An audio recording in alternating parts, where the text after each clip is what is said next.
now I would leave the floor to, I don't know if Alphonse is already here, but Mohammed maybe wants to start. I would leave the floor to you and also to everyone else who would like to ask questions.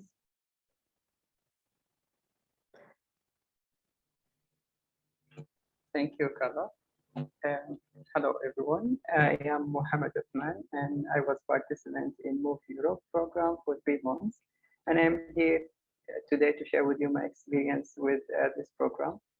Let me first tell you a little bit about myself. I am a beneficiary of international protection in Greece, a refugee status, and being a refugee was a little bit, or it was part of my life. Although I was born and raised in Yemen, for many people there I was considered refugee because of my family or my parents' background. My both parents had to flee Somalia after the war began there, and that made people always name me a refugee in Yemen. Fleeing a country, it was part of my life because I also had to flee like my parents Yemen after the war started there. And since the war began in Yemen, life became nearly impossible. In addition to the war, famine and diseases, lack of most basic of necessity of life and death have become like reality of the Yemeni people. Thousands of children are dying in Yemen due to diseases and medicine, which medicine has been discovered like cholera decades ago, and not to mention those medicine can cost only several euros. In addition to these reasons, among other personal reasons, I had to flee Yemen and I was displaced. I will not tell you the story of my dramatic escape from Yemen or how I crossed 3 continents to end up finally in Europe because we don't have the time for that. But I will start and tell you how I found out about Move Europe and how I ended up in Greece. Maybe some of you are familiar with the inhuman living condition for refugees and asylum seekers in Greece. But for those who don't have idea about it, let me share some of my experience as an asylum seeker and beneficiary of international protection in Greece. Thousands of people who fled persecution came to Greece searching for shelter and protection, but unfortunately they end up in overcrowded camps that lacks the most basic needs of life. Unlike thousands of people in the camp, refugees were considered, sorry, I'm sorry. Unlike thousands of people in the camp, the refugee camp where I was seeking for asylum, I consider myself very lucky because I was capable of being able to speak multiple languages, and that opened many opportunities and doors for me. Life in Yal camp, like any refugee camp in the Aegean Iceland, can break and shatter the soul and dreams of anyone who lives there in this camp. I will try to put you a little bit in the picture for you to understand how the life is like in such camps. Thousands of people had to live in tents that don't protect them from the coldness of the winter or the heat of the summer. Tents that can't protect you from the rain or even from the wind sometimes. Even if you don't speak English, there in Riyadh, there are words that you must learn, like no line and go back. In Riyadh camp, you will often hear people screaming no line because there you have to go in line for or queue for everything. And you can stay in these lines for hours. You have to go to line for receiving food or water. You have to be in line for days to access the services or to renew your documents. No matter if you are old or pregnant or even if you have cancer, you have to be in line to see a doctor there. You have to be in line for any and everything for any reason you need. You have to be in line for toilets because of the lack of the toilet or access to the bathrooms there, and you can stay in these lines for hours. Some people try to manipulate the lines and they try to get to these lines faster, and you hear everyone in the queue screaming, "Lord, no, no line," and go back. And although many of these people are from different nationalities and backgrounds, you see everyone in these camps, they know this two sentence, "Go back and no line."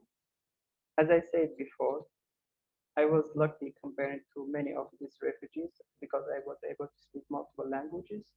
And because of that, I had the opportunity to volunteer with many organizations in the camp and outside the camp.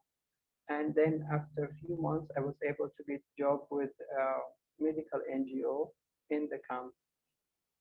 And that gave me the opportunity to meet many wonderful people, volunteers who were coming there to help these refugees or asylum seekers in this medical NGO. And then after months of being interpreter in Yale camp, I got the opportunity to work with international organization called IOM, which is the International Organization for Migration. And my life was starting to get better. The life in Riyadh was like hell for many people, as they mentioned it. Many people had to flee war and bombs and weapons from their homeland, and they thought they would end up in better reality, but they were shocked with this reality here in these camps. So you will see everyone there tries to prove they are human. They always tell you we are human, or they always ask you where is the humanity.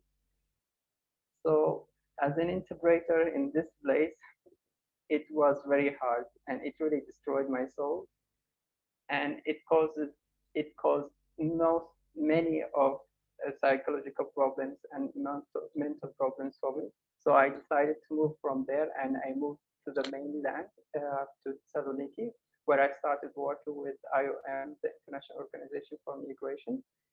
And after working with this organization for a few months, this is the time that I will decide to move from Greece, welcome. And the reason for that was I got sick.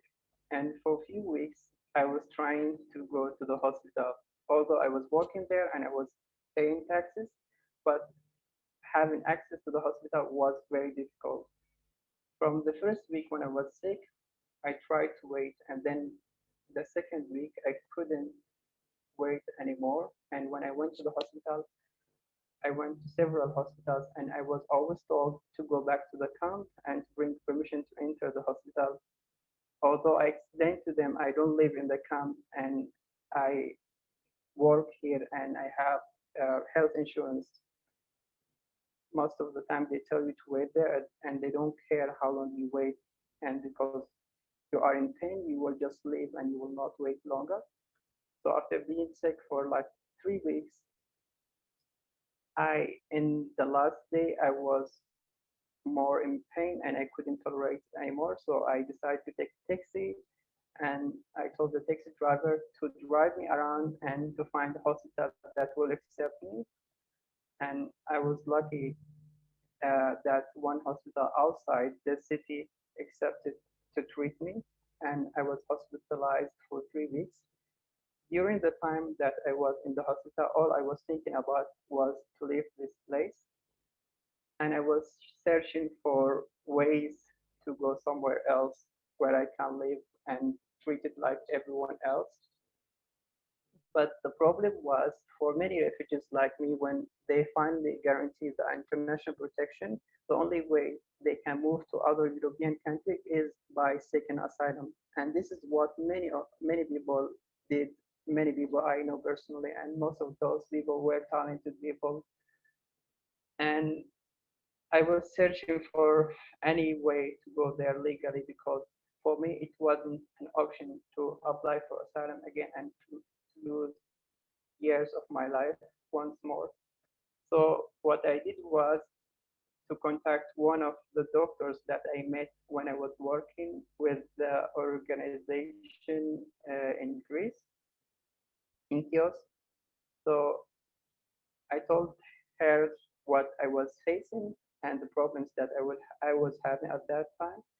And she told me, she asked me if I want to move from there. I told her I will move, but I don't have any ways, or I don't know how that can be possible for me. So she tried to find ways, and for me it was the same. Every night at the hospital, all I was looking and searching for was to find a way to move to somewhere else without uh, needing to apply for asylum. And after weeks of searching, my friend finally found out about Migration Anida, and she sent a link to me. And it was for me shocking for me to know this kind of organization exists, because for many of my friends who received asylum, they went to Europe and they had to apply for asylum and they stayed there for years. Till now they don't have any decision, or they don't even know what will happen to them. So I was excited to know about Move Europe and Migration Metanenda. So at that time, I didn't wait a moment and I applied right away to Move Europe. And I didn't receive a reply from Migration Metanenda right away, so I was so nervous. But for me, I already decided to move from Greece, no matter what will happen. After leaving the hospital, I was mentally destroyed. I wasn't leaving my apartment. There were days that I was just laying in my bed, not being able to move, to go out. I developed social anxiety. I was scared to talk to or to contact anyone. And after being in Greece one more month after I was hospitalized, I finally moved to Spain, where I spent like few days with a friend there, and that really helped me a lot to become better. And then I finally moved to Germany, but I was still scared because when I moved there, I didn't know anything sure. I didn't know if I would manage to stay there. And as a refugee or as a beneficiary of international protection, I was allowed only to stay outside Greece or to go to another European country for 90 days. And I was counting every day because I always thought I don't have enough time. So my friend invited me to her house, and she tried to contact Migration with Anita, and then they got in contact with me, and I was very excited when they did that. And after a few weeks, I finally managed to move to Essen with the help of Migration with Anita, and I started a voluntary service with one of the partner organization in Dortmund. It's called Train of Hope. Everyone in Migration with Anita were nice to me. We had the first day kick-off meeting where they explained everything about the project and how they would support me during my voluntary service. And they did. Then I started doing my voluntary service in Dortmund, which was also a great thing. And being in new environment with people from different backgrounds, and they were all nice and welcoming. It helped me a lot to recover from my last uh, time or the last period in Greece. And later on, I finally recovered from all the problems that I had. So I think it now I had to leave and to go back to Greece because I could only stay there for 3 months in Germany. But at least now I have contact with Move Europe, and I know I will have the support from them to go back to Germany. But what I am grateful for the most is the support that I received during the time when I was there, and how the time there helped me to recover from what had happened to me in Greece. So now I feel I am stronger to go back again and to start my life, no matter where it is. I feel I am full of strength, but I will keep continuing. And I'm glad I haven't applied for asylum, because without Move Europe, I think I would have done that. And like many of my friends, I would be there without knowing what will happen with me tomorrow. I was just speaking with one of my friends yesterday, and she was telling me that I'm very lucky because we were working together, and she had to go to the Netherlands, but unlike me, she had to apply for asylum, and now she has been there for almost 1 year, and she doesn't know what will happen with her. She hasn't even done her interview, which is basic and important procedure from when you are seeking for international protection. So this is my experience with Move Europe. I will not tell you everything in the project is perfect, because it doesn't exist. Perfection, I don't believe it exists. But I believe if you decided to participate in this project, you receive the support from wonderful people that will help you and really care about you. And this is how I felt. So that's what I can share with you. Thank you so much all.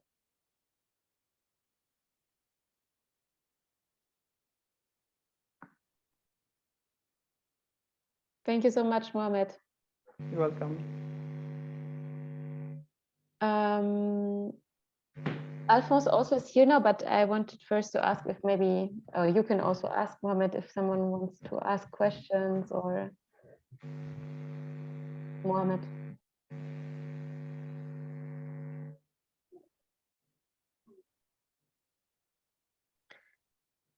If not, maybe you can also collect the questions again in the chat. I think Mari is collecting questions as well. And then maybe we can, so thank you so much again, Mohammed, and we can give the floor also to Alpha or Alphonse. I don't know, Alphonse, if you can maybe also switch on your camera, if it's possible.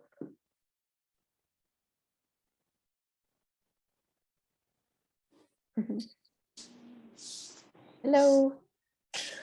Hi, everyone. Yeah, it would be great if you, so we had a short introduction about Move Europe, and Mohammed just shared his experience, and it would be great if you also want to share like maybe how you got to know Move Europe and what was your personal experience with it, and why you think that Move Europe is important, or yeah. Thank you, Karla, and thank you everyone for attending this meeting. I think it is amazing. And by the way, I love the way you introduced this. Otherwise, it could be complicated to share the whole experience.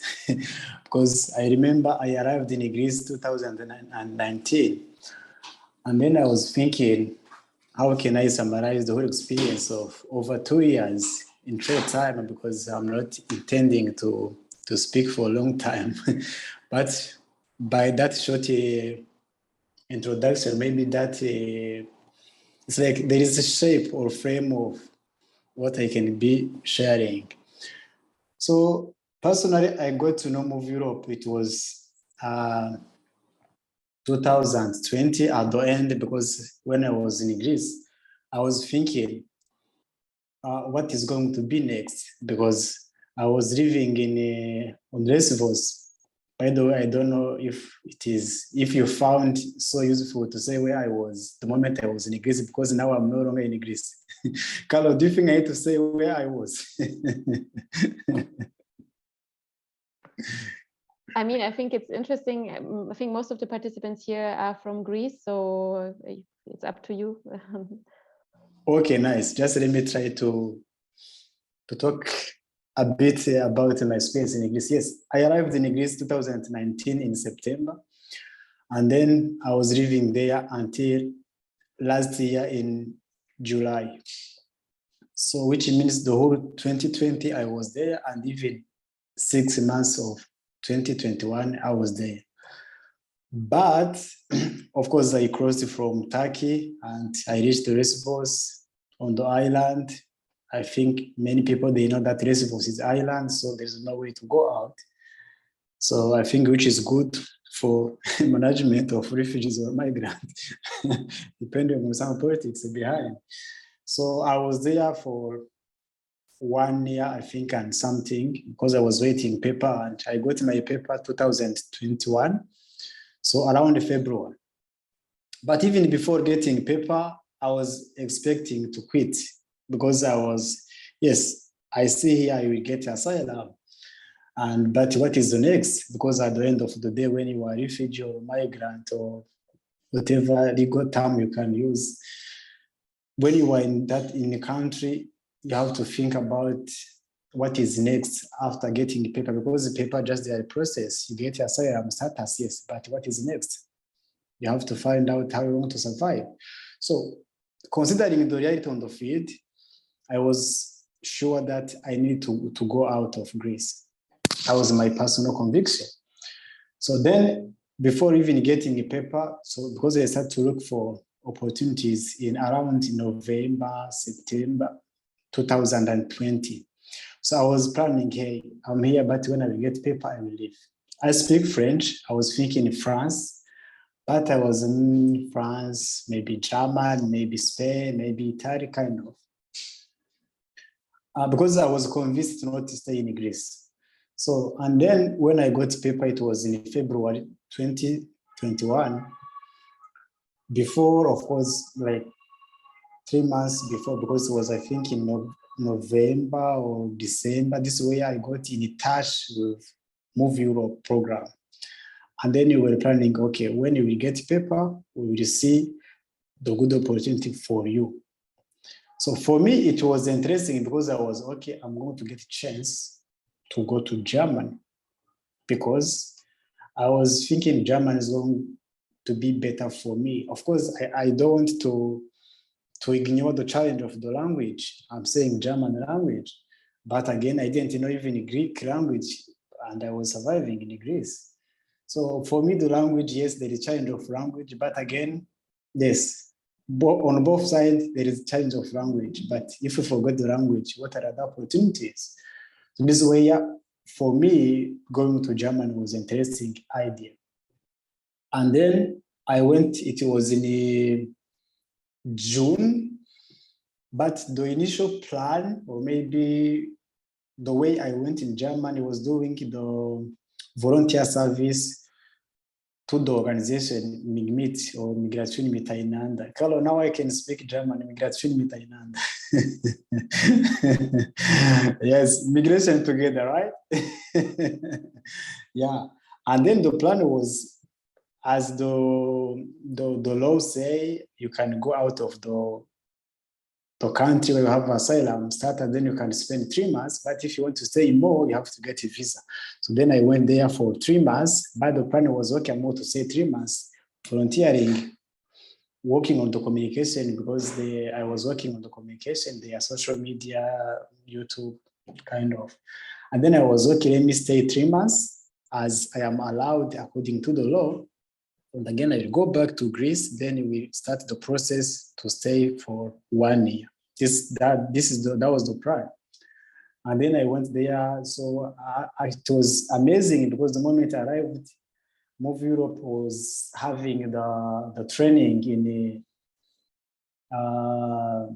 it was in Düsseldorf, and I think I was with Fabienne, when you remember the name, you will tell me. So we had good time, and there were many people, and after when the training finished, so I went to the location where moveurope is based in Viten. So the experience was good, because I was with the team, and MIGMIT team, especially moveurope program people, they are good. So I got to know people. I was going around, visiting Düsseldorf. Sometimes I was even going there, but I was living Dortmund, where the program is based. So I was traveling. So I went to different places, Hamburg. So it was experience for me. It was good because I had that chance to travel again to learn a little bit German. And again, as the time was 3 months with them without having the permission to live for longer, I went back to Greece so that we can process the plan to go back for Huria, doing the volunteer service as one of the opportunities that moveurope is providing for people. And then I went back to Greece, but for that time I didn't go back to Lesbos, but I went to Athens to wait so that we can do the process can happen, visa, contract, interview, kind of. And then I was lucky enough because the moment I was waiting for the interview for visa in German embassy in Athens, I applied before for a scholarship in Vienna at a university called Central European University, which is called CU. And then meantime, I got accepted to go to study at that university. And then because personally I like studying, then I contacted the program. I say, hey, Karla, so we can stop this project or this plan coming to German. I'm going to go to Vienna in Austria. I go to scholarship, I go to study there. The team say, yeah, it's fine. If you prefer this, it's good. You can go there and it's okay. So from that time, I started to get prepared so that I can go in Vienna. So since January until now, I'm in Vienna, Austria, and I'm studying at that university. So, but even if this is the chance I got, I still believe that moveurope program is a good opportunity for people who want to move legally within Europe for different reasons. So I always think, or maybe try to imagine, if you are in a country where you don't want to be, because this is what happened for people who are stuck on those islands, specifically in Greece, even in Italy or even in Spain, because people who are coming to Europe as refugees, yes, they come to Europe because they are looking for safety, but again, they have some preference. So I don't think if maybe the time I arrived in Greece, they would say, okay, this is the Europe, where do you want to apply asylum? Definitely, I wouldn't choose Greece. So which means I had a preference, but because of the legal system, it doesn't allow you to go where you want to go. Of course, for different reasons. If I speak French, I would prefer to go to France the moment I was applying for asylum. And I was even surprised that when I was in Greece, I met some people from Afghanistan who speak German already. So I was thinking maybe for them, if we say, where do you want to apply asylum? Maybe they will say, let me go to Germany to apply asylum, which means beside of looking for asylum, there are even some preference where you want to go. And again, I know even some people from Africa, there are some countries where they speak Spanish, which means probably for them, if you ask them, where do you want to apply asylum, they will say Spain, in Spain. So just the idea is to tell you that, yes, we are looking for asylum, but again, we have a preference. But our preferences are not respected because when you reach Greece, you have to apply asylum from there. If you reach Italy, the same. If you reach Spain, the same. So this is EU politics. Of course, I'm not here to say if it is good or bad. So, but the idea is this program, which is helping people to go where they would like to go, for me, it is very important. And again, if you see the way they do things, starting from consultants, skills you have, what you would like to do, what you are interested in, I think it is something which is interesting because you feel like there is someone, or maybe there is a program which is taking into consideration your preferences, your dream, your plan, you see? So this is what makes this program unique. And again, of course, the way they treat you. I was in the camp for a long time. I know the treatment of when you are in the camp, even the interaction you have with either authorities, either, yeah, some NGOs, they try to be somehow, you know, but the way the program treats you, of course, I'm saying the personnel from the program, is in a dignity way, you know. They listen to you, they ask you what you want. It's like you feel alive, which is different from the camp where they say, oh, make line, oh. So this is some experience, you know. So I think this program, personally, I can recommend it to anyone who is stuck wherever he is, either in Italy, Greece, basically where I was, because I was a community leader. I was having a meeting with other community leaders. So we're exchanging ideas, how their people, I'm saying people from different communities, what they want. So they were saying, we would like to go this place, this, but there's no way. So which means maybe, Karla, I would like, maybe it will be nice if you can organize such meeting with some community leaders so that they can just give the message to their people that there are some program, you know. Because I think if you have this program, you need the awareness, so they can know that there are other possibilities, you know. I'm not saying this because I hate Greece. Maybe I need to make clear this. I love Greece, so I will even come to visit Greece. So maybe if I have something to do in Greece, I can come to do something. I want to make this clear so that people they don't say, oh, this guy don't like Greece, you know. It's beautiful country, island, weather, everything is good. Even the food, is it kalafi? That food, I love that food. So I'm just saying my personal experience and my plan I was having and opportunities. So basically, this is my experience, and this is what I would like to share. And if there is anyone who has maybe particular question he would like to address to me, I'm happy to try to give the answer to the question. And if no, I can leave. Thank you so much, Karla, for the opportunity to share my experience. And I'm waiting if anyone has a question.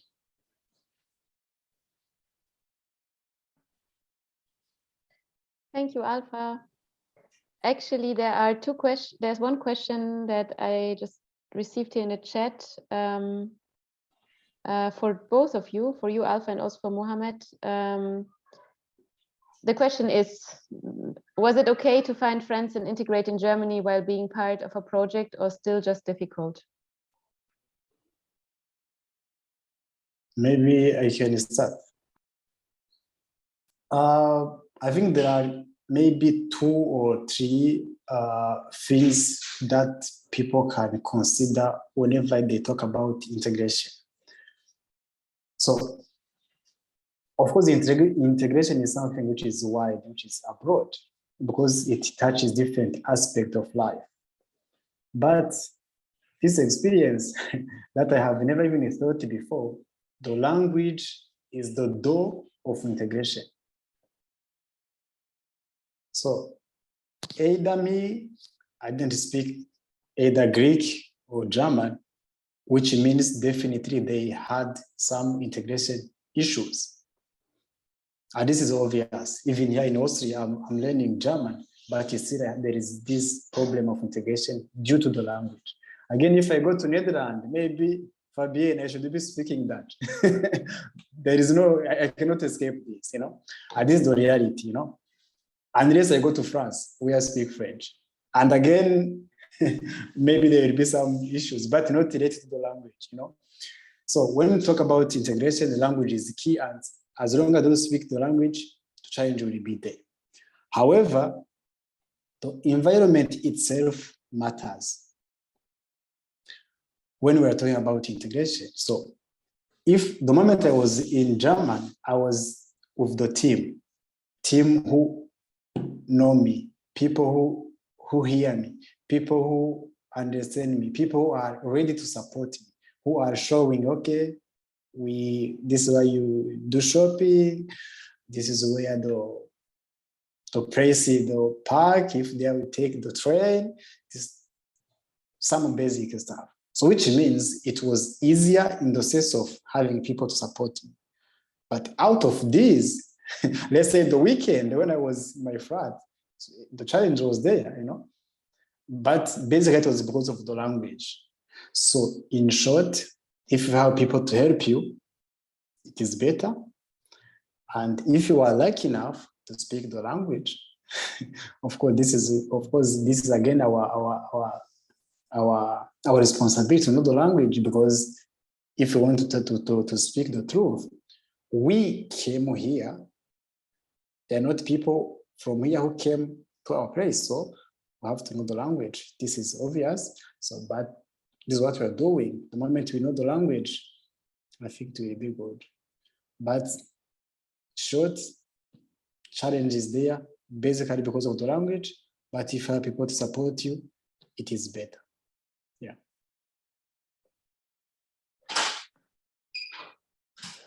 Thanks, Alpha. I think unfortunately Mohammed had to leave.